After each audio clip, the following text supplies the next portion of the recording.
welcome to the People for Liberty Women's Anniversary of the 19th Amendment. We have Larry Sharpe and Lauren Posler here to talk about women within the liberty movement and how the thing is progressing.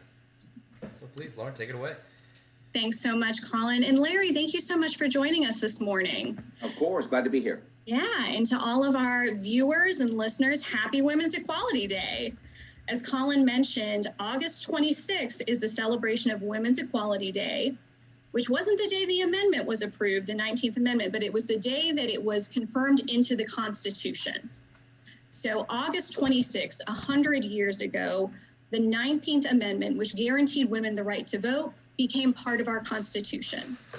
And that's especially important to people in the liberty movement because we uphold the Constitution as the highest law of the land. And with Larry, we're excited to have him here today because this is his particular area of expertise, the principles of liberty, incorporating them into our daily lives, and discovering how we as people can help live out those principles of liberty in everything that we do. So, Larry, I understand you're a former Staff Sergeant in the United States Marine Corps, Semper Fi. My brother was as well. And you ran for governor in New York in 2018, correct? Yes, it's true. Absolutely. And I did not win, sadly. Well, I think probably in New York, they're saying sadly as well, right? Now they probably are. Then they weren't. You're also leadership consultant, small business owner, husband, and father of 2 daughters, correct? That's true. Yes, 16 and 10. And host of the Sharpe Way Podcast. The coolest podcast there is. Yes, I'm a big fan. And I admit, I was sharing with Larry earlier, I had a bit of a fangirl moment when I found out he was following People for Liberty on Twitter. So this is exciting for me. I hope it's exciting for our audience as well. And, you know, Larry, we really wanted to have an open conversation today about what women's equality means at home, at work, and in the political arena as well. We know there's a lot of attention on this election, but we know that it's not just the federal elections, it's also the local, the state, and the more, kind of meaningful and tangible elections and policy decisions that we make in our own hometowns, our communities, our counties that make an impact as well. So I'm excited to learn from your perspective, what are those 4 key areas that you think where we have an impact on women's equality and how we can really live those principles in our lives? Well, yeah, I think the most important aspect is we don't want to focus, believe it or not, on equality. I know that may sound crazy. We do want it, but we don't want to focus on equality. What we want to focus on is fairness, right? That's the goal. We want to focus on fairness, not equality. If we focus on equality, then we start creating mandates to basically force people to do things when we focus on equality. Yes. Now, again, we want equality. I want to be clear on that, right? Okay. We want equality, but we don't want to focus Larry, on it. Forgive me. Please. Yeah. So I will say, because I'm a fangirl, I know all about you, but I realize that probably there are some people who are just getting to know you. So what? People don't know who I am? I know. I think that's crazy. But let me do everyone a favor, and I'll back up a little bit before we jump into some of those policy discussions. Let me allow you the chance to introduce yourself. You kind of did. I'm Larry Sharpe. I'm a New York City kid who grew up in the city and on Long Island. I did the Marine Corps when I was 17 years old. My father passed away when I was a kid. I was raised by a single mom as a teenager. My mother had a lot of issues and problems with the system. She wound up becoming a convicted felon.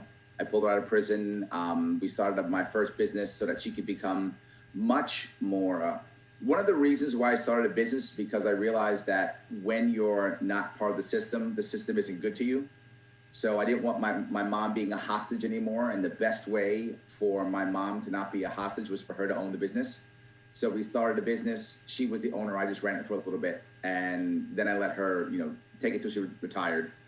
She had to leave New York State because the state's so oppressive. She actually moved to South Carolina. It's where she passed away. And from then I became an entrepreneur, a leader, a trainer, a teacher. I've taught at several colleges, Yale and Columbia here in New York and Connecticut. I've also taught at Baruch College here in New York, John Jay College. I do some veterans transition work, not much now, but I used to many years ago. I spent a lot of time transitioning vets back into the civilian world. I ran for governor because I didn't want to lose my state. I didn't want to have to move. So I decided to try to change my state. And I've been active in the Libertarian Party since 2012. Gary Johnson was the person who brought me in. I've been active in the party as some type of candidate or a serious activist since 2016. So the first 4 years kind of learning the party, donating, being a donor, and then 2016 being a bit more of an activist, and then 2018 on being a candidate. Now I'm a trainer, a coach. I try to be a thought leader. I do the Sharpe Way because I honestly believe something that most people don't believe, which is right now we have a serious issue with a left-right paradigm that makes everything in our world left and right, regardless of whether it makes sense or not. We judge each other and unite not based upon what we believe together, but who we hate. So we hate these people. Oh, you're on my team. Not because you and I agree with anything, but because we both hate this person or this idea or this thing. Everything becomes that. It's tearing our country apart. And the only way we can save this is by the liberty movement, of which I'm obviously a part of. A liberty movement which has been broken for 40 years. It has not been a very effective movement, right? I'm a business guy. And if you don't buy my product, I don't go, you must be stupid. I don't do that. I obviously say, my message isn't working, my product isn't working, or the medium isn't working. Something's not working. You're not dumb, I'm doing something wrong. Now I know that my product is amazing. So therefore, obviously my message or my medium is not working. So I'm trying to fix that piece right there. So I believe, honestly, the only way our country is fixed is by breaking the left-right paradigm and instead making an authority versus freedom paradigm and changing it all. The left wants to impose his view upon you. The right wants to impose his view upon you.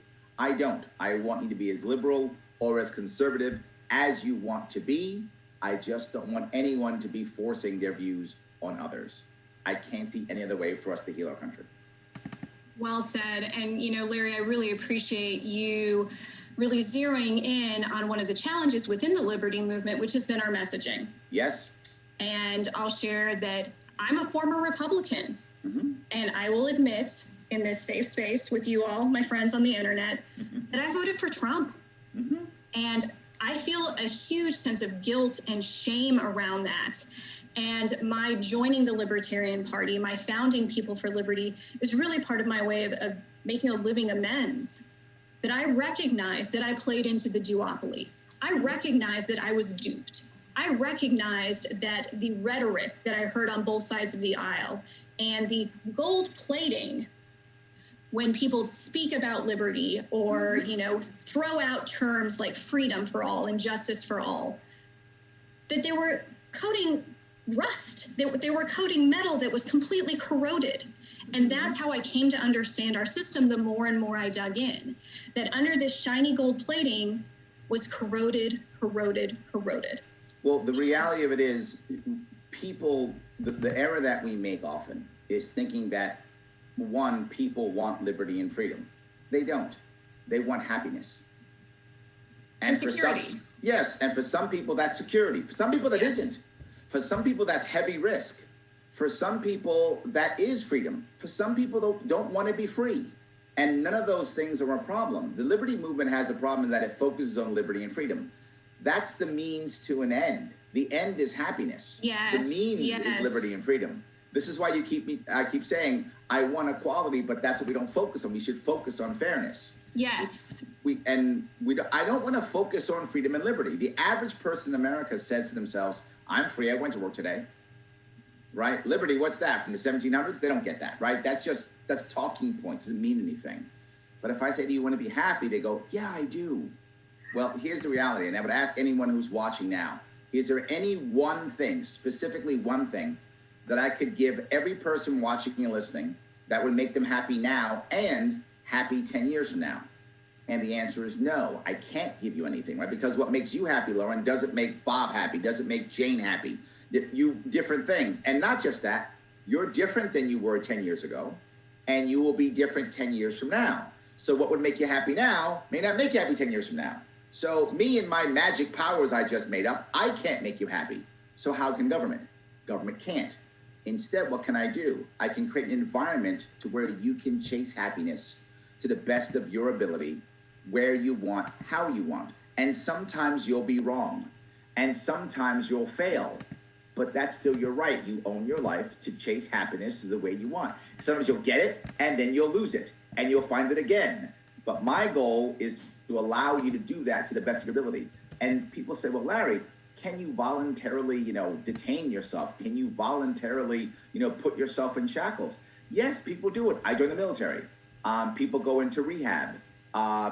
People give their money to church groups or civic groups. Yeah, but it's all voluntary. You chose to do so. You wanted to do so, and you can leave. I am no longer enlisted in the Marine Corps anymore, right? I did it for 7 years. I'm not anymore. I made a choice to not re-enlist. So, and that's what I wanted when I was 17. It's not what I want now.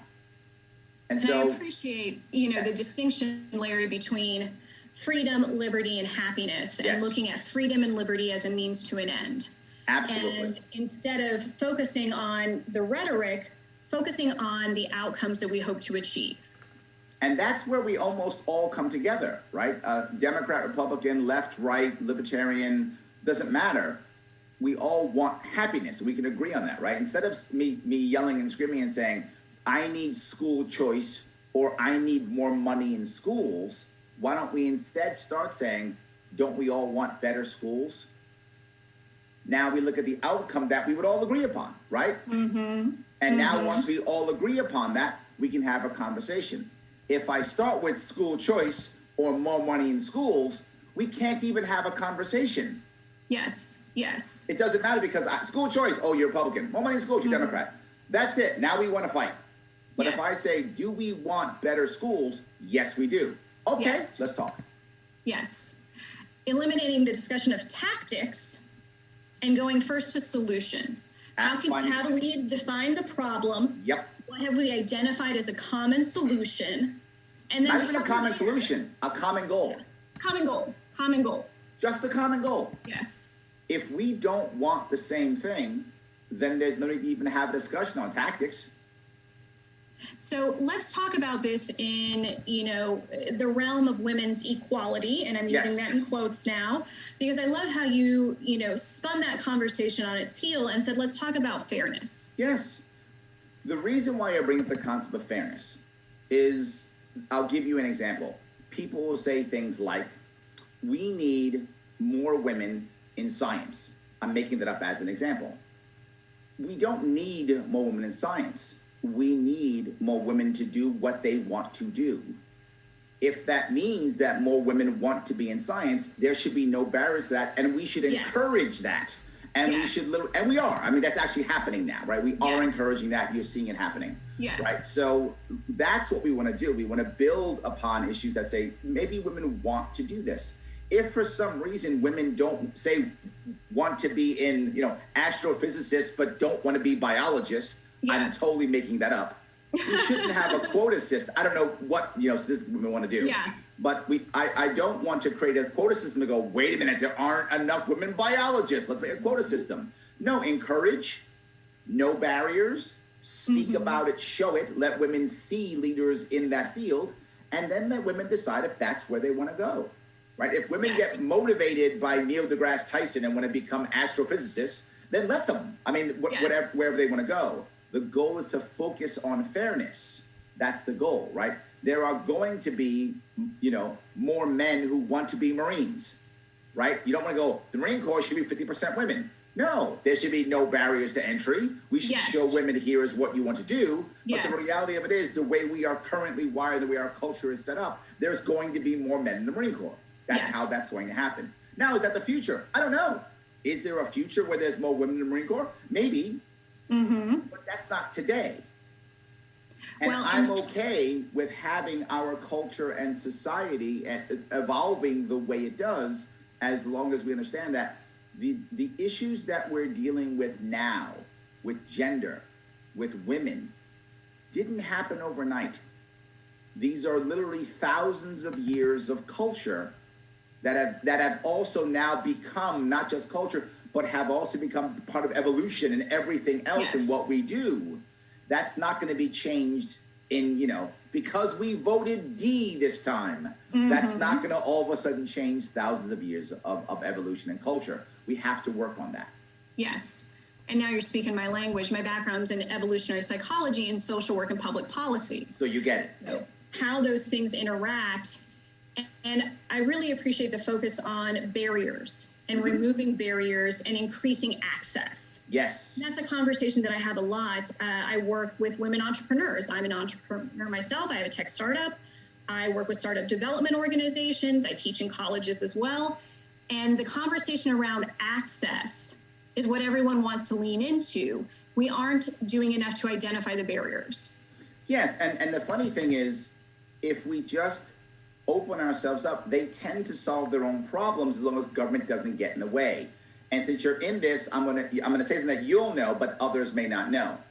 Why in the world do we have so much female entrepreneurism right now?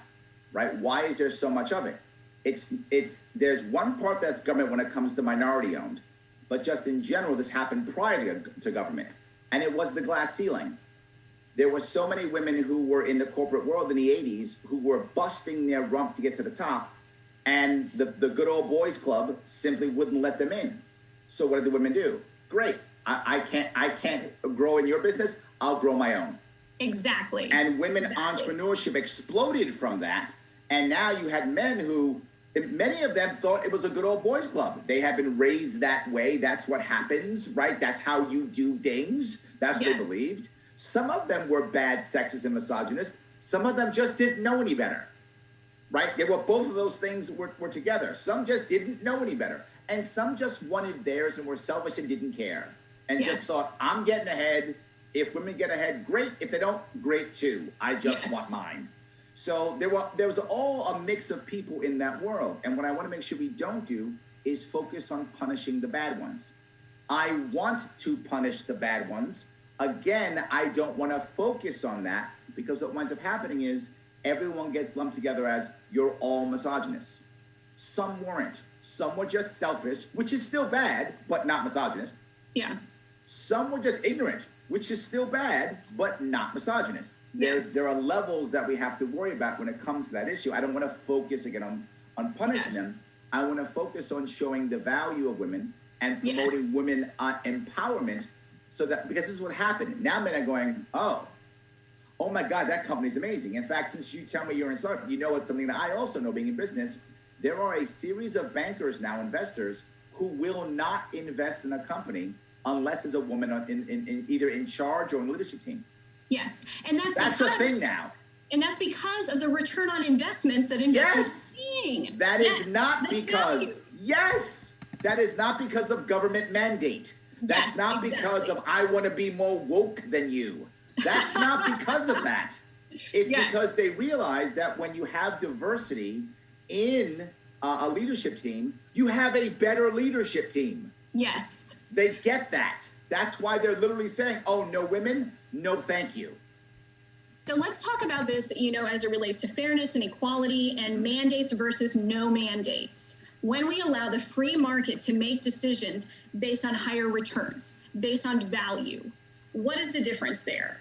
There's an issue here. Like I get that completely. The problem is the free market also responds to culture. The free market also responds to government. The free market also responds to other things, right? So in the perfect magical libertarian world of everything's a free market, that'd be great. That's just not how it works, though, right? Government does respond. Culture responds, right? It's how it works, right? The example I'll give, it's a funny example, but it used to be, not so true now, since TV. Prior to TV, when you saw a chef, you wanted a chef to be heavy. Otherwise, they ate their own food. Yeah. Otherwise, you would say, well, that doesn't make any sense, right? I don't want that chef. He's not heavy. And the chef had to be a male. Yes. Right? That's how it was. It was a male, heavy chef. Since TV, that's changed. Culture has changed because now we have the Iron Chef and the TV show, reality show chef, which not every chef now is a male and not every chef now is heavy. So now our culture has made that, so a chef can be a woman, a chef can be thin. That's changed, right? The same thing happens in our culture in general. A CEO is a man, right? Because that's what we saw. That's not true anymore, right? And you see that, by the way, on TV shows like Shark Tank. Sure. Where the Shark Tank people are men and women. Oh, okay, Yes. so women can be investors too? I know Yes. that sounds silly to some people watching, but if you look at how we decide, the reason why someone believes that that someone is the other, whether that is gender or race or ethnic background, you're not born that way. It's stories you've been told in some way, shape, Yes. or form. For your friends, TV, your family, whatever, you've seen it. So if I think women can't be CEOs, I wasn't born that way. Mm-hmm. I watch TV or movies or podcasts or friends or family or my world, and that got in my head. Women can't be CEOs. Well, at the same time, those stories must be told the opposite way too, so that the culture can go, oh, it doesn't matter. Yeah, it doesn't matter. So when we think about the key those is on stories. changing culture with the storytelling within your culture. Yes. And Larry, may I ask, is this part of the 4 things that you had identified? It isn't. You and I are just chatting. Well, I love this, and it's personal to me, certainly. I know it's personal to other women, and it's also one of our goals with People for Liberty, elevating the voices, sharing the stories of the people involved in the liberty movement. Because you and I both know that if we don't see those outcomes that we're hoping to achieve, then we can't visualize them, then we can't realize them. Yes. So as we're sharing those stories, as we're changing the narrative, as culture begins to shift, I would say that is my hope as a libertarian, that government doesn't have to mandate. Right. Yes, it doesn't. Now, government can assist, right? And I don't have a problem with the government righting a wrong. So the example I bring, as I mentioned, the first part I brought up was the glass ceiling, right? Women in the 80s and 90s creating their own businesses, and that now becoming more of the norm, right? And in fact, now women have an advantage when it comes to investing now, right? When it comes to finding investors, women actually have an advantage now. Now, don't get me wrong, men still have the good old boys club, right? If you look at investment, and you know this, if you play in this world, Yes. there is still a good old boys club, and it's heavily based upon Ivy League and military institutions. Yes. Right? Those Yes. two are the biggest issues when people start, getting money, right? Oh, we all came out of Annapolis, or we all came out of West Point, or we all came out of Yale, or we all came out of Harvard. Yes. Right? That there's a big good old boys network there too. But it has been being broken by women, and mostly because of money, not because of Good Old Boys Club. The value in the women entrepreneur has become so much stronger that now these guys are going, I don't care if she's a woman or not. I don't care if she's in Harvard or not. She's making us money, fine. I love her now. Done. Yes. And that's happening now more and more, right? But there's a thing that government can do, and this has been a value in a case specifically in larger cities. You've not only seen a growth in women businesses, but a growth in women of color becoming entrepreneurs. Yes. Right? And one of those reasons is because of so many of the government mandates within the entrepreneurship, it is very hard to find women of color working in a small business unless they own the small business. Yes. And that's sad, but it's true. And that is not because women of color don't do anything right. It's because government rules and regulations have created an environment of fear. And this is not politically correct, but you as a small business, know it's true. A small business owner is afraid to hire women of color because they're afraid of getting in trouble. Ooh, talk to me about that. Yes. So the problem is, do I want to hire a woman of color from a small business owner? Well, I've been told, and these are the stories we tell each other. Again, the stories we tell each other. This is not based on truth. This is based upon stories being told. Oh, if you marry a woman of color, if you hire a woman of color, then there's a higher chance she's going to sue you. You're going to get in trouble. You're going to miss this. You're going to mess up this. You're going to mess up that. I see it in New York City like there's no tomorrow. A fear of hiring women of color. Now, because of the Me Too movement, a fear of hiring women. Yes. The fear that they're going to claim sexual harassment. That's correct. Absolutely. And now, where does that come from? This goes back to my idea of government coming in and focusing on the punishment. Yes. Whenever government comes in and focuses on punishment, there is always a cultural backlash. When you force people to do things, there is always a backlash, right? Jim Crow was the backlash for ending slavery. The war on drugs was the backlash for ending Jim Crow. Women are gonna get you is the backlash of women actually growing, right? There's always a backlash. The attack on transgender bathrooms was backlash from gay rights, right? There's always a backlash, right? So the backlash from women actually becoming more empowered, and it was, all women are gonna get you, right? That becomes the backlash. And the backlash is not based, Jim Crow wasn't based on reality, it was based on anger and backlash. Women are gonna get you isn't reality, it's based upon the backlash, right?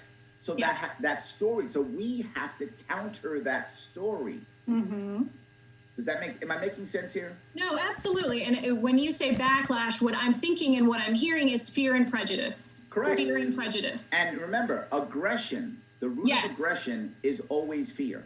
Yes. So when government starts saying, you will, there is fear, therefore there is a backlash.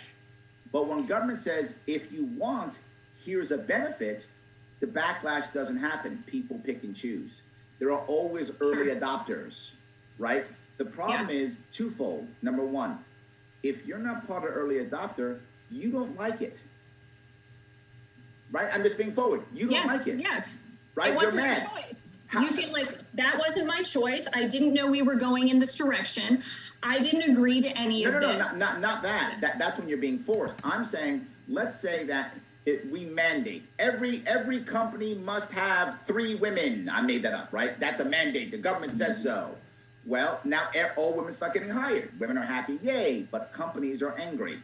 Yes. Right? But if you instead say, if you hire a woman, here's a benefit. Now 3 companies decided to take this advantage and hire these women. Well, what if those women weren't you? You're like, but I didn't get hired. Those 3 women did. Well, what about this company? They haven't done it. Instead of allowing culture to change, we don't. We focus on punishment and law instead of allowing culture to change. Once the early adopters come in, the others will follow. It happens in everything. You're a tech company. You know this better than anybody. You have your early adopters. They jump on board. Then all of a sudden, boom. No one had an iPhone until everybody had an iPhone. Yes. Right? I mean, that's how it works. You're seeing that now in investors. You're seeing that now in business. You're seeing women, jumping to the head. Now, if you look in colleges now, more women graduate college than men. You look in most of the professional fields, women are killing it. Well, there weren't any women lawyers until there's nothing but women lawyers. Right?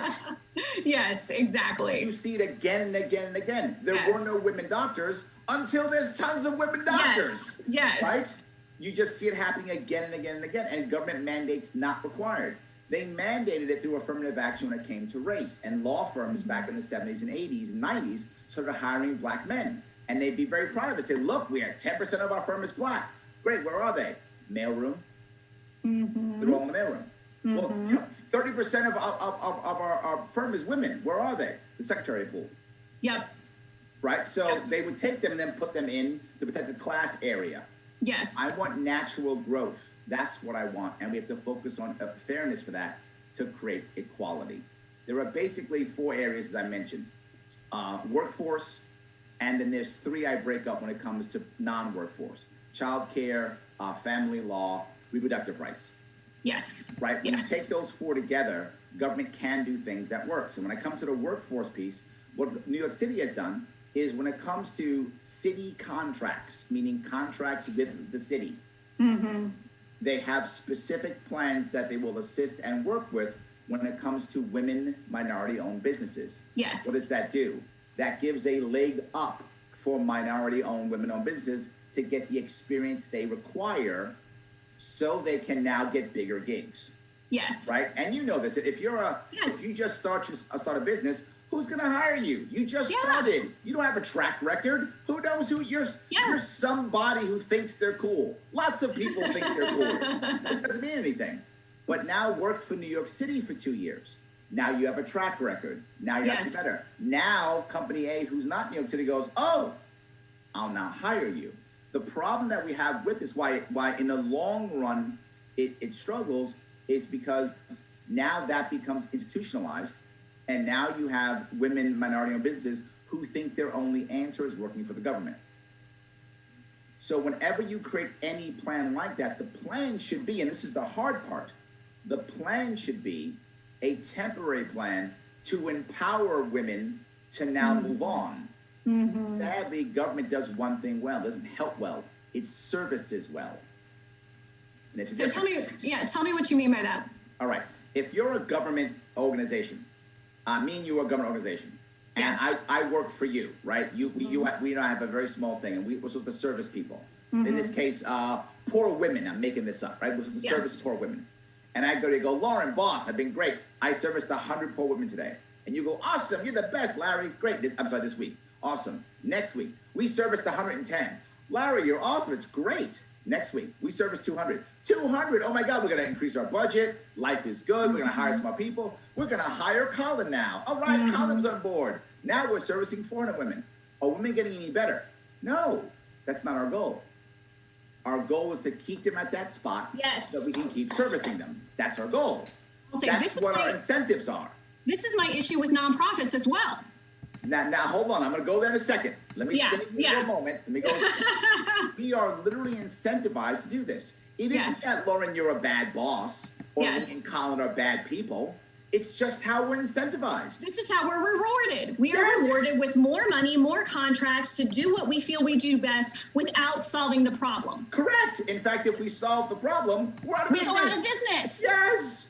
Yes. So you don't want to solve it. You want to. And again, not because we're bad. The system makes us bad. Yes. Now change it. Make it a nonprofit. Now I am very specific about my nonprofits. I divvy them up. As am I. One side is a government-funded nonprofit, and the other side is a donor-based nonprofit. Correct. If it is a government-sponsored nonprofit, it's the same as government because they're checking boxes. Government happy. They're wasting money to make government happy, and they're checking boxes. If it's a donor, now it's donor-based, not government-based, and you now run this nonprofit, you don't have to go to government now to get your money. You have to go to individuals. And if you do your gala every year when you do your nonprofit, what do you have to show all the people who give you money? Success stories. True. I appreciate the distinction. Yes, you have to show, hey, here are women who succeeded, who we got out of the program. Look, it works. Otherwise, nobody's giving you money. Yes. And I'll say this, and I've worked with nonprofits for years, I appreciate the distinction between nonprofits who are depending on government subsidies, public grants, grants from HUD, all of those. They're still government. They're still government versus privately funded nonprofits who are responsible to their donors. Their donors who are their investors, who are their shareholders, with whom they have an agreement that they will produce a return on their investment. Absolutely. Right now, if I care about helping poor women and you don't show me you're helping poor women, you're not getting my money. Yes. So, Larry, how do we apply this in terms of workforce, as we've identified that as one of the key areas where we're seeking fairness for women? So I was going down that road because I wanted to express that. Yeah, I deterred you, sorry. No worries. The government programs to assist minority-owned or women-owned businesses can be good as long as they're temporary, as long as their goal is to give them some experience to move on. Now, let me move that to another area where government can help and is actually hurting, supporting the gig economy. Women, let's talk about that. Yes, women really benefit from the gig economy tremendously. For those who don't know what that is, the gig economy is an economy where I don't have to be an employee, where I can do things temporarily, side by side.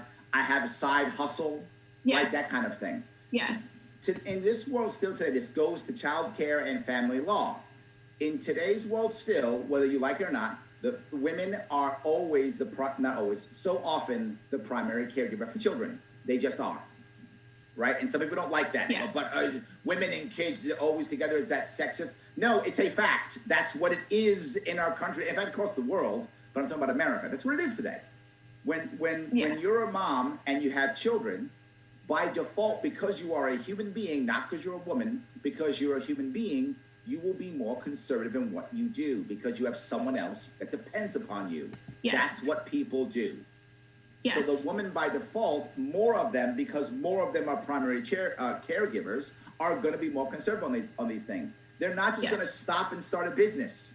They can take less risk because they have others that are depending on them. Absolutely. That's correct. That's a fact, right? Yes. So because of that, and not because they're women, because they're humans.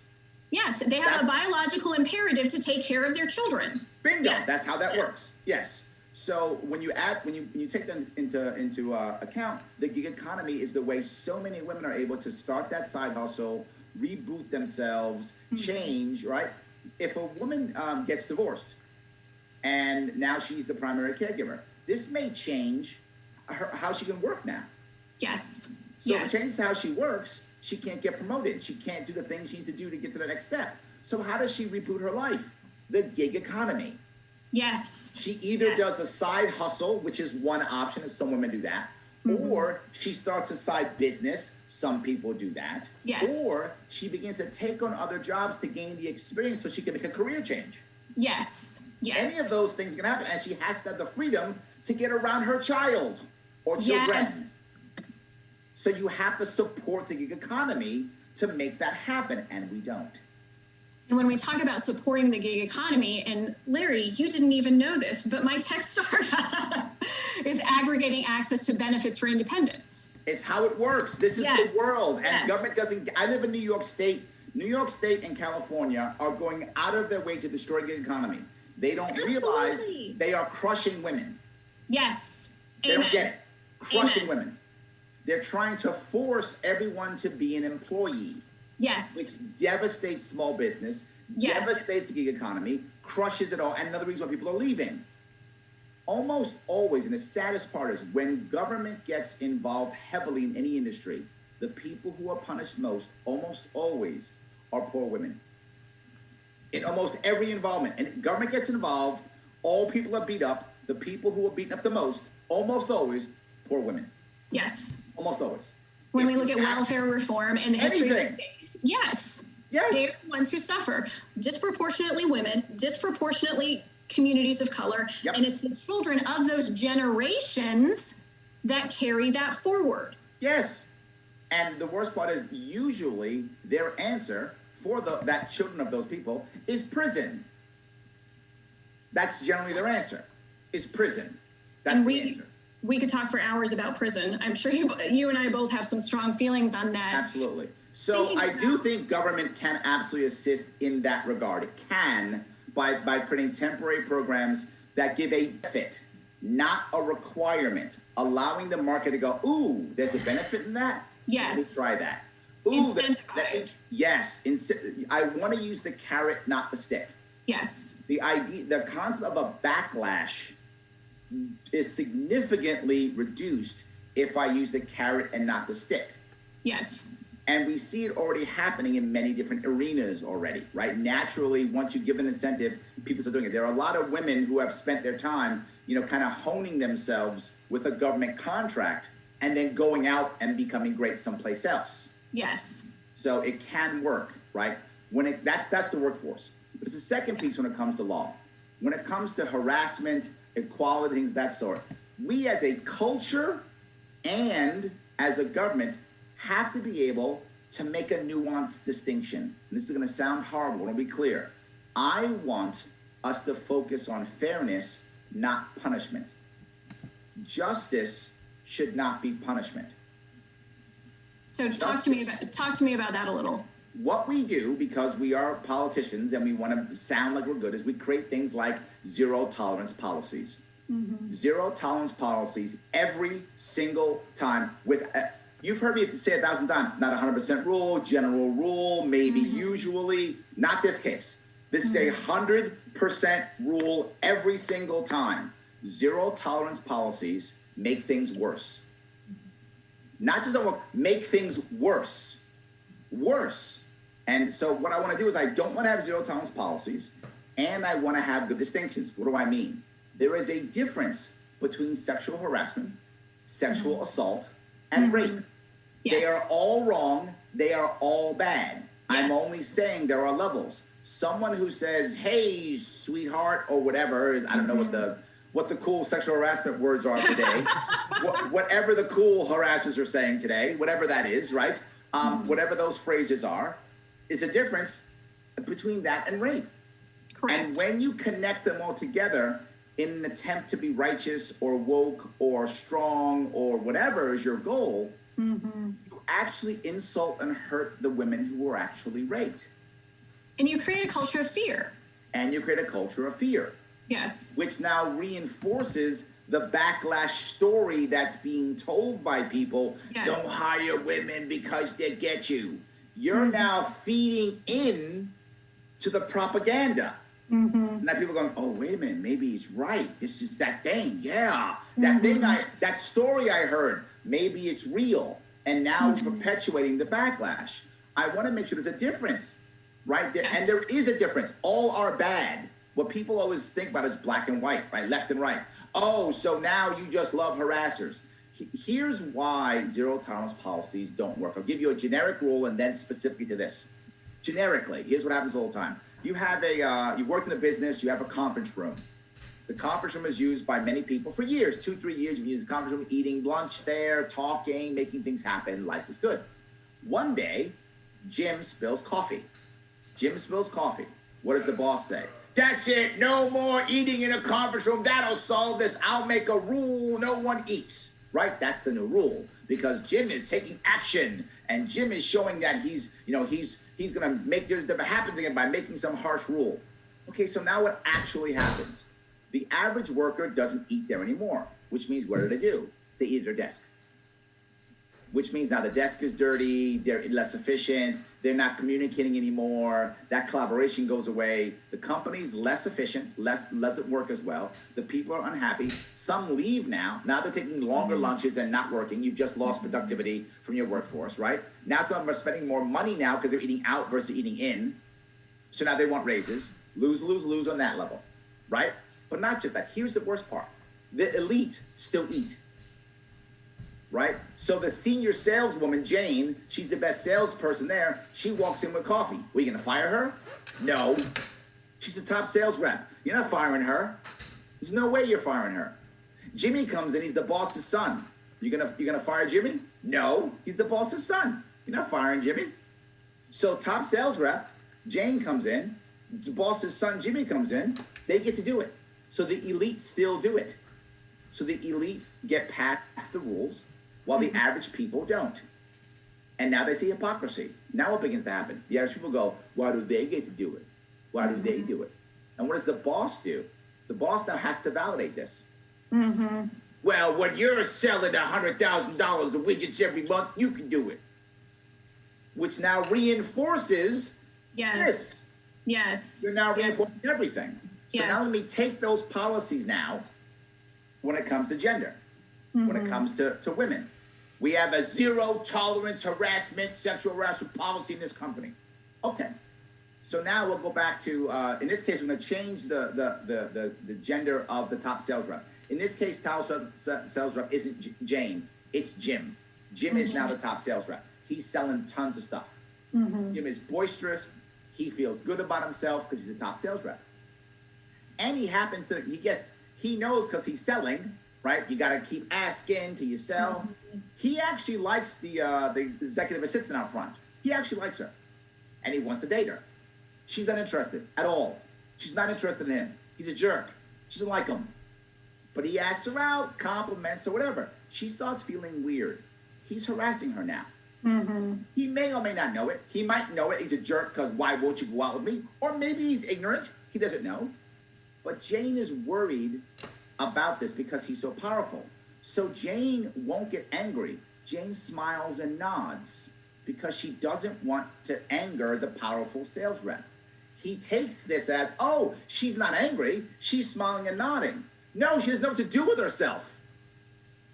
Right? She's an executive assistant. Exactly. He's top sales rep. So she's just by self-defense smiling and nodding, right? But there's a power differential. Yes, there is. Yes. Now, what happens? Does she want to go to the boss? She doesn't because there's zero tolerance policy. So what's going to happen? Now, the boss has to fire Jim. The boss is not going to fire Jim. And she knows that. Yeah. So now she knows that if she does that and the boss does fire Jim, that might end the company. That might hurt the company. What's going to happen next? Who's fired next? She is. Yes. And she knows she's fired next. Worse, if she says something and mentions it and the boss thinks it might happen, the boss doesn't want to fire Jim. He'd rather fire Jane. Yes. So all of a sudden, what's going to happen? Jane is going to have, problems. All of a sudden, her review is going to be horrible. All of a sudden, we're not going to like her anymore so that we can fire her before she gets Jimmy fired. Yes. Why do you think women wait 30 years before they say anything? Or never speak up at all. Or never. Here's the worst part. Let's say she's a crusader and goes, that's it, I'm going to get rid of Jimmy, he's a bad guy. In this case, I don't know if that's always true, but in this case, Jimmy is a bad guy. He's a jerk. Yeah. He's a misogynist. So she steps up and gets him fired as she should be fired because he's a bad guy. Mm-hmm. Well, what if her industry is small? She's now blacklisted. She's not getting hired again. Her career's over. Her career's over. And she knows that. That's why she's not going to say anything. Yeah. Of course. But if you instead have a coach that's not zero tolerance, that is not believe all women, it is respect all women, it is hear all women. Mm-hmm. If you have that kind of culture, that when the woman feels she's being harassed, she feels open, that she can say, hey, boss, I think Jimmy's coming on to me and I don't like it. Mm-hmm. But we don't have that now because now the law in New York City and New York State this is law now. Mm-hmm. It is one harassment is okay to be fired. One is now considered sexual harassment. That's what it was. It wasn't that 20 years ago. 20 years ago, it had to be twice, which to me is fair. I know to some women, I don't want to be harassed. I get it. But if you have twice, at least now, the guy who's just an idiot has a chance to not be an idiot. The guy who actually thinks you like him has a chance to go, whoa, I didn't know. And the jerk doesn't stop because he's a jerk and he gets fired anyway. He's always going to be a jerk. Correct. And I think this is especially powerful when we talk about culture shifts. Yep. When we talk about shifting culture and the power of that, instead of being so punitive that these men have no opportunity to learn. Yes. You're creating resentment. You're creating fear. Now the men don't want to work with women at all. Yes, you see it all the time.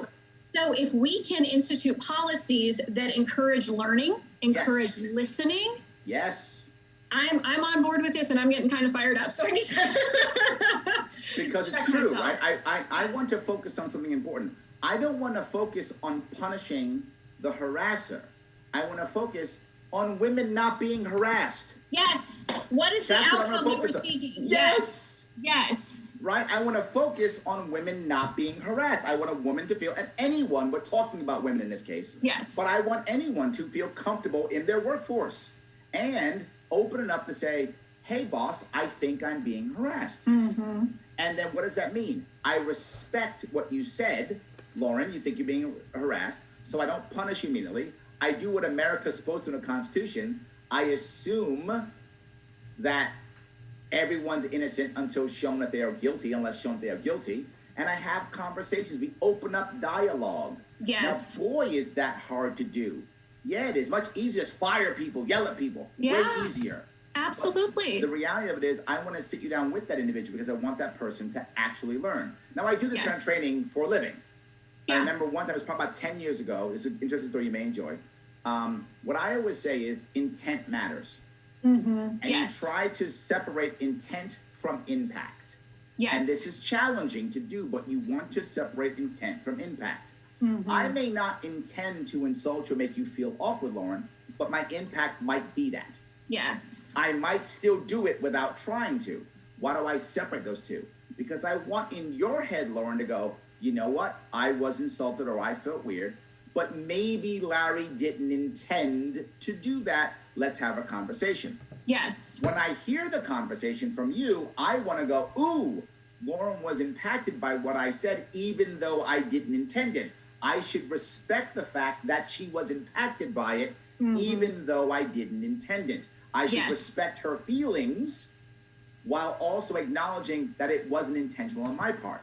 This is emotional intelligence, and this is not easy to do, but it must be done at the top level.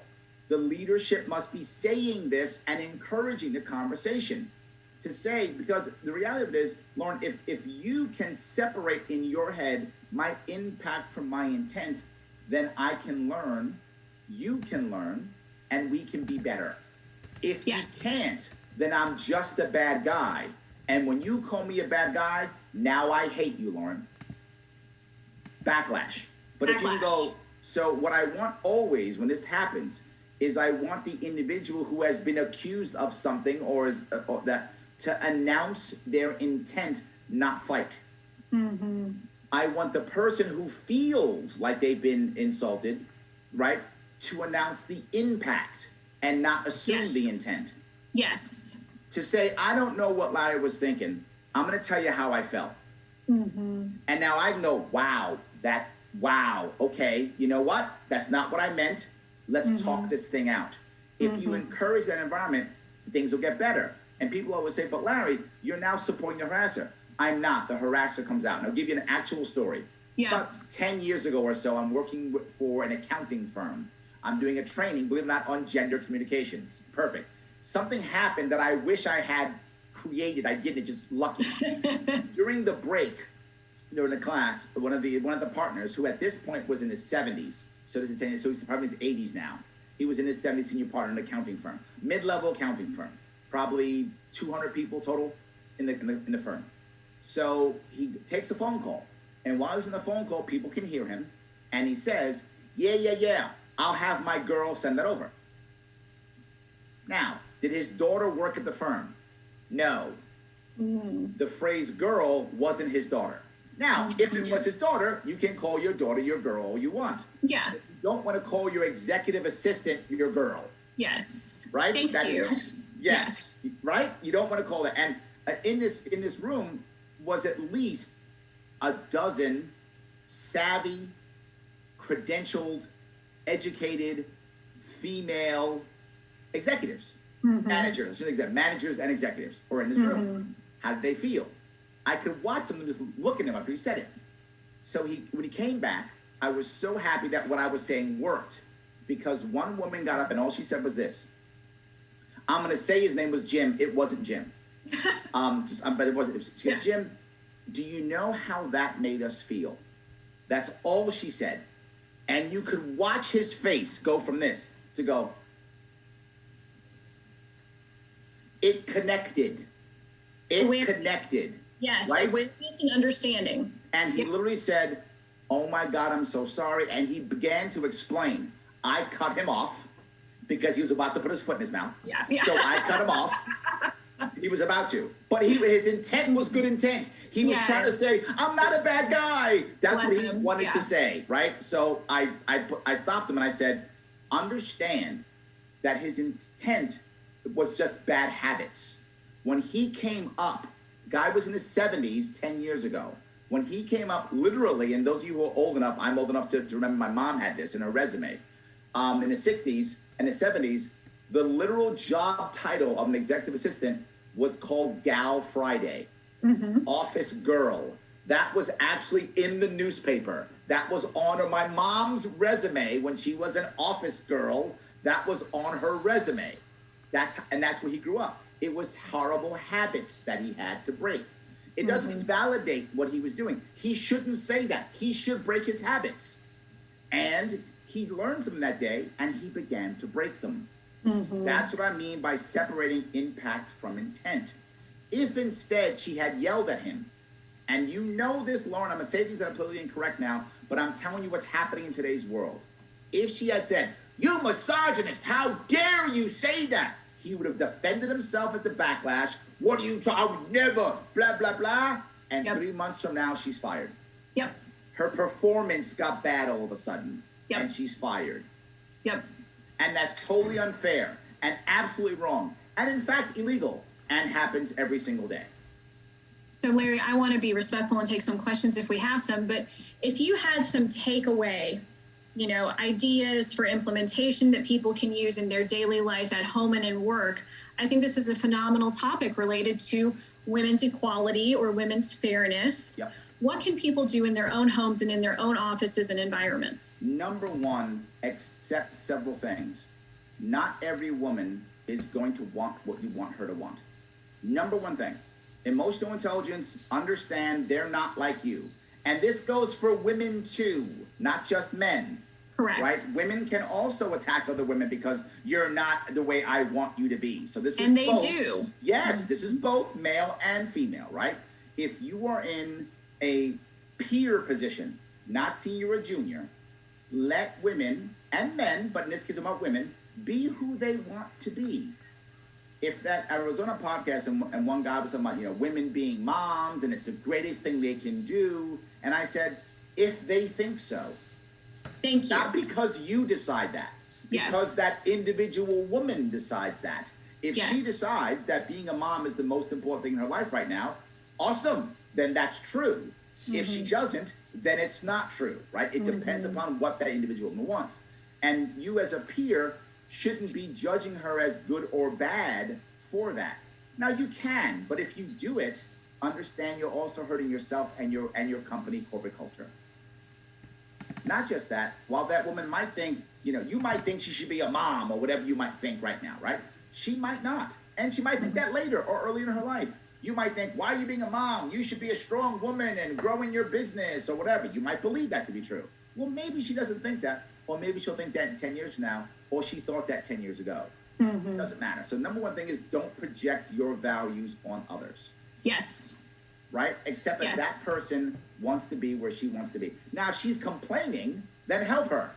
Yes. If she's saying, I want to be a better mom and I'm not a good mom, and she believes that, if you believe you're not a good mom, you're not a good mom. Because you believe that, not because I judge you to be so. Right? So then help her to be that better mom. But the next thing is, and now that's for peers, for bosses. I'll tell you a story that came from years ago, and it's kind of not PC now, but you'll get my point. Again, I'm in my 50s, so I've seen some things. So people in their 70s saw even more than me, right? So there was a story that I remember my friend told me about. It was a boss who he was a male, and he had a female executive that he adored that was very talented and good, but she was very emotional. She grew up in a world where women didn't ask for what they wanted. Women didn't say what they wanted, and many women still to this day. I'm a nudge with my daughters. I force them to tell me what they want, so they will be more forward in asking what they want. I know that's still a cultural issue in our world. So whenever she would ask for something, she would cry. So he literally had tissues in his office for her, because he knew when she came in very often, she would cry because she was fighting through her emotional baggage to request what she wanted, right? And he knew that. So he literally give her tissues. Go ahead, we'll cry this out. Tell me what you need, right? And he'd do this. Now, that doesn't happen hardly at all now, but that was a thing. Why do I bring that up? Because when people come to you, usually women in this case, they're going to have obstacles that many men aren't going to have, or more importantly, aren't going to care about. And this is also sexist, but often true. Many times men are prepared to sacrifice everything to move forward. But again, we go back to still to this day, still statistically, more women are primary child caregivers than males. It's the way it is. Yeah, they don't have the luxury to be a risk taker. They're not going to sacrifice everything to move forward. Where more males, I shouldn't say a male, that's sex, I shouldn't say that. More males statistically are going to just sacrifice anything to move forward, right? So when you know that if I want that talent from that woman, I have to say, okay, how do we get there? That has to be my answer. I have to be flexible on how we get there. I've been amazed, and the good thing about COVID-19 has been a disaster for so many people. There has been one advantage. It's allowed leaders to allow their boss, their juniors, to do more in different ways they wouldn't have accepted that before, which in the long run is going to help women. Yes. In the long run, right? This is a short-term disaster, obviously. In the long run, it's going to have bosses when women go, hey, I've got a childcare issue. I've got a mom issue, right? Not just childcare, but women are also primary caretakers of elderly parents. Yes, absolutely. They're also primary caretakers of that. They just are. Yes. So I got a mom who's in trouble, a dad who's in trouble, a grandma who's in trouble, a kid who's in trouble. Boss has to go, okay, how do you get your work done? I will, boss. I'll need A, B, and C, and I'll get it done. The answer can't be, that's not how we do things around here. Yes. Which was the answer years ago. The answer has to be, okay, get it done. When? All right, good, go. And what is the support you need to get it done? Get it exactly. And I think if you act that way when you're a senior, much better. Mm-hmm. You're a junior, right? I did peer and now senior and now junior. When you're a junior, when you feel that you're being harassed or bothered, when that happens, because generally speaking, it's position of power. Generally speaking, right? Good general rule. Yes. When it's position of power, don't assume the worst. Assume bad habits. And let me give you an example of the example I brought earlier. I want to go back to that example. Mm-hmm. If they had assumed the worst, let's assume that they were good to that 72-year-old partner, but he was actually a jerk. That he wasn't just bad, he was a jerk. What if they had said, do you know how that made us feel? And he was a jerk. He wouldn't have said, oh, I'm so sorry. He would have been like this. Sorry, what do you guys want to be called now? That's what he would have done. He would have outed himself. I was just going to say, yes, it would have been very clear. Absolutely. When you gave him that opportunity to state his intention, he would make that clear. Absolutely. So my point is, if you're a junior, give the person the opportunity to state their intent. Yes. If they're a jerk, it always comes out. It just does. It'll come out in sarcasm. It'll come out in an open attack. It'll come out in some way. So now you know, all right, we need to take action. Action needs to be taken because the intent was bad. Yeah. Right? I want to be clear. I'm not saying all men are good at this. No, there's some real jerks out there who need to be punished. Absolutely. All I'm saying is not every one of them does. Yes. And when you start punishing every one of them in an attempt to be righteous, you will get a backlash that will punish more people. And the most who will be punished, as always, are poor women. I love this, Larry. And I know that we could go on because I'm passionate about this topic. You are as well. Colin, what I'd like us to do is collect some of those questions. And Larry, we'd love to have you back on. We're going to be hosting a regular Twitch series. Colin's going to be our host. But I anticipate we're going to have a lot of feedback, positive. We're going to have a lot of questions. And so, Colin, will be mad at me too. It's fine. That's okay. Let's talk about it. Let's talk about intention. It's fine. Intention versus do you impact. want just one question out of this? Yes, please. All right, we got one from Casey Daly who wants to know what are Larry's most inspirational women within the Liberty Movement, whether past, present, or future? Cool. That's a tough one. It's difficult because there are so many people that I adore. So I think one of my favorite ones probably is Mary Ruitt. Probably one of my favorite ones. She's smart, savvy, a good communicator, written books. So I shouldn't be a Dr. Mary Ruitt. I know her, so I don't always call her doctor, but I should. Dr. Mary Ruitt. I think she's probably my number one. I think probably, and she's still alive, by the way. Those you don't know, you can go buy her books.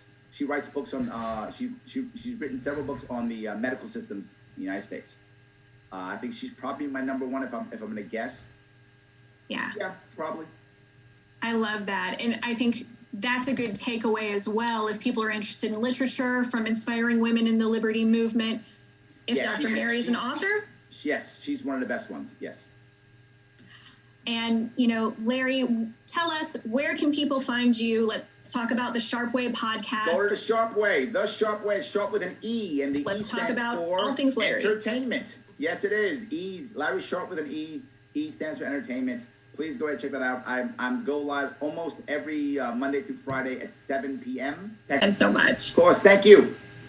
Thanks, Larry.